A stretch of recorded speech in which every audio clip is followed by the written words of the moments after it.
Hey guys, what's up? My name's Eric and I'm the Techy Agent, and today we're taking a look at the Suunto 7.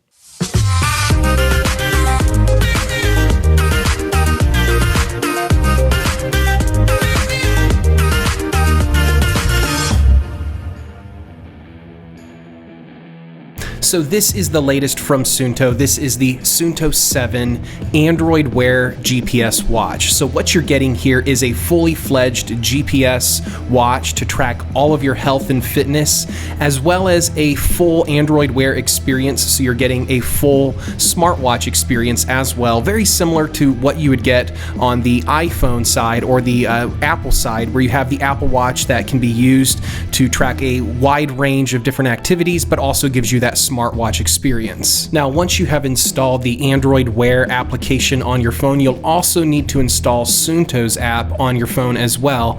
And then once you access the watch, you'll be able to see that you can go into the Suunto application and see a wide variety of different sports profiles that this will track. And it's a lot of different sports profiles, so no way really for us to test out all of them here in this review because there's so many, but we will go ahead and test some of the essentials of this watch to let you know how it holds up in terms of GPS accuracy, heart rate accuracy, and things like that. Now, in terms of build quality and the overall aesthetics or cosmetics of the watch, it looks fantastic. We got great just design here. It looks great. It feels great. It's heavy on the wrist, but it's the kind of heavy that just kind of screams quality. The build quality here is definitely there. It feels very rugged, similar to what you would expect from something like the Garmin Fenix series watches. So very large, very rugged, very well built, and it also looks great. Charging is done through an included magnetic cradle that just kind of adheres magnetically to the back of the watch. Now, in terms of charging times, you're going to be looking at 45 minutes to an hour most likely to get a full charge. And in terms of battery life, it's not quite as good as Suunto is making it out to be. They say it has a 2-day battery life, and that would be with basically everything virtually turned off. In our experience, we're getting about a day's worth of battery life, maybe about 30 hours. So this is definitely something that you're going to need to charge on the daily if you have notifications turned on and if you plan on using this for any sort of exercise routine, because you're going to tap into the GPS sensor, the optical heart rate sensor, and that's going to further deplete battery life. So not exactly 2-day battery life as advertised, but we're still getting what's typical for most smartwatches, which is a full day's battery. Now, it should be noted that this watch is heavy and large on the wrist. I'm about 6'1", and you can see that this watch completely engulfs my wrist compared to, a lot of the other watches that I've reviewed in the past. So if you're someone who's small or someone who doesn't prefer larger, heavier watches, this may not be the watch that you should choose because it is large, it's heavy. That being said, it does have a beautiful, bright, large display that is very touch responsive and crystal clear. So that's something to take into consideration as well. If a display, a large, bright, crisp, very responsive display matters to you, this might be something you want to consider.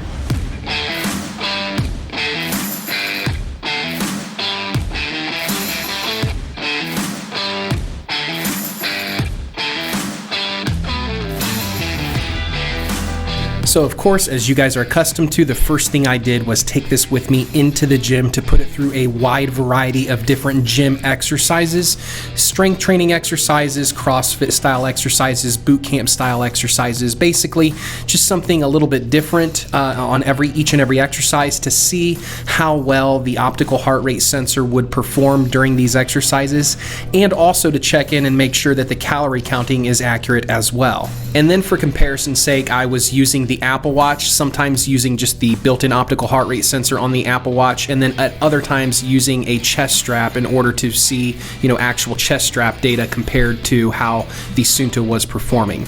So what you're seeing here on screen is the Apple Watch versus the Suunto 7, just to see which one has a better optical heart rate sensor. Now, I already know that the Apple Watch has, for gym-based exercise, a very underrated sensor. It's very accurate for gym-based exercise. This has been confirmed not just by me, but by many other fitness channels that have tested the Apple Watch Series 4 and Series 5. heart rate sensor. And of course, it's kind of an unfair comparison to put the Suunto 7 optical heart rate sensor against something like the chest strap. So the first thing I wanted to do was go ahead and put it against the Apple Watch, just using the built-in optical sensor. And what you're going to see here is immediately after I was done doing this exercise, I'm getting about 109 beats per minute from the Apple Watch, about 87, 86 from the Suunto. Back over to the Apple Watch, and it has finally figured out that my actual heart rate is in the 120s. Back over to the Suunto, and Suunto is definitely lagging behind. And we're not talking about lagging behind by 5 or 10 seconds. We're talking, a solid 15, 20, or even 30 seconds lagging behind. And this was one of the best results that I got. Actually, as I went through various workouts and exercises, the Suunto seemed to completely fall apart pretty often. I was very disappointed in the results that I was getting from the Suunto, its optical heart rate sensor, compared even against the Apple Watch's optical heart rate sensor. Now, when I began to use the chest strap with the Apple Watch, the difference was even more astounding. The Suunto was not even close to reality. It was experiencing massive dropouts for minutes on end compared to the chest strap.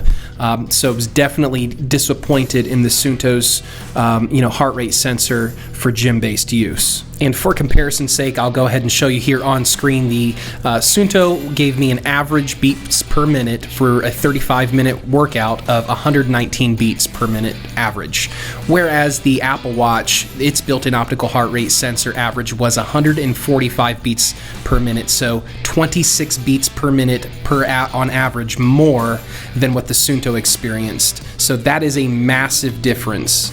And then, interestingly enough, the Suunto 7 actually awarded almost 100 more calories for that 35-minute workout than the Apple Watch did. So it was very generous in terms of awarding calories, even though it was experiencing some lag and dropouts in terms of heart rate data. So not super happy with my results. In fact, this was the video I recorded right after working out.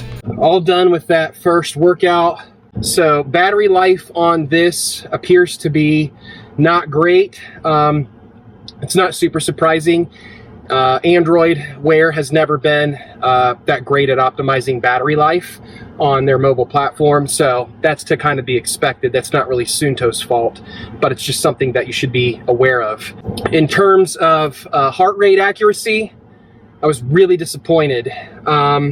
The watch was all over the place. There were times where I thought that it was doing okay keeping track, and then there were other times where it was just god-awful, like total dropouts for minutes on end. That was actually the majority of my experience, was that the optical heart rate sensor was just dropped out the majority of the time. So initially I was bummed, but I figured no big deal because the Suunto 7 will be able to pair with an external heart rate chest strap to collect data for gym-based use. And I was able to get my Polar chest straps, all of them, to pair with the Suunto 7. However, for whatever wild reason, Suunto has not allowed the ability to be able to read those chest straps. So I was able to confirm that I was connected via Bluetooth to my Polar 10 chest strap, for example, but the Suunto application wasn't pulling in that data coming from the heart rate sensor for whatever reason. So you're stuck using the onboard optical heart rate sensor, and you can't use, for the time being at least at the time of this video, you can't use an external heart rate sensor, and that's a big bummer in my opinion. So for the cardio portion of this review, I went ahead and had my friend Don go ahead and put this watch through its paces. He's much more of a cardio guy than I am. He can actually run some respectable distances and times, and so I went ahead and gave the watch to him for a week to go ahead and use for his running, and then compare it against what he has on his other wrist, which is a Vivoactive Series 4. Now, one of the things that we did notice is that the watch did also spit back a very aggressive calorie count. So this seems to be something that the watch does no matter what kind of sports profile you use. It gives you too many calories burned as credit. But other than that, we didn't actually notice any sort of weird anomalies for the GPS or heart rate data. So for steady state cardio purposes, this watch appears to be something that is reasonably accurate. So for steady state cardio, for jogging or for cycling, for hiking, for walking, those kinds of things, other distance-based sports. The GPS on this seemed to be very accurate, and the optical heart rate sensor was accurate enough. So I'm kind of torn on this watch, if I'm honest with you. In terms of Android Wear, there's not a better Android Wear watch on the market in terms of tracking health and fitness and GPS and all of, those kinds of metrics. So if you're someone who wants to consolidate, your smartwatch experience with a GPS tracker, with a health and fitness tracking kind of watch, this is the best option for, Android Wear. I would argue, in my opinion, that I think that the Apple Watch is significantly better in terms of not GPS accuracy. I think that the Suunto 7 is probably just a little bit more accurate in terms of GPS use, but the Apple Watch is by far better and more accurate in terms of heart rate data. So the Suunto 7's heart rate sensor was okay for steady state cardio, not great for gym-based use. Was really disappointed that we were not able to pair any sort of Bluetooth or external chest strap accessories with the watch. Obviously that's a bummer, because Suunto in the past has had watches that pair with external chest straps, so it kind of feels like a step backwards that now suddenly we have a new watch that doesn't offer that feature. But again, I'm not totally slamming this watch, because maybe you only care about doing steady state cardio exercise and you just want a heart rate sensor that's accurate enough for those exercises, and GPS that's accurate enough for, going for a run or going for a hike. And to that end, this watch is perfect for that. So I'm going to go ahead and put a purchase link in the description below where you guys can pick this up from Amazon for the best price possible. Thanks for watching. My name is Eric and I'm the Techy Agent. We'll catch you next time.